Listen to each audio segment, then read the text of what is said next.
तमाम फ़िक्रों से आज़ादी की दुआ। हस्बी अल्लाहु ला इलाहा इल्ला हुवा अलैहि तवक्कलतु व हुवा रब्बुल अर्शिल अज़ीम। हस्बी अल्लाहु ला इलाहा इल्ला हुवा अलैहि तवक्कलतु व हुवा रब्बुल अर्शिल अज़ीम।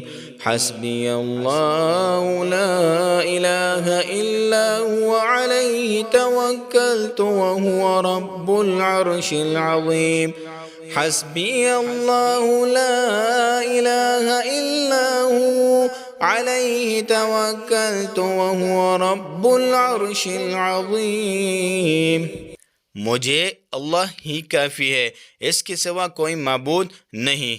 इसी पर मैंने भरोसा रखता हूँ, इसी पर मैं भरोसा रखता हूँ और वह बड़े तख्त का मालिक है। सैयदना अबू दरदा रज़ियल्लाहु तआला अन्हु फरमाती हैं कि अगर कोई शख्स इस दुआ को सुबह और शाम 7 मरतबा पढ़ता है तो अल्लाह ताला इसकी तमाम फ़िक्र और मुश्किलात के लिए काफ़ी हो जाता है।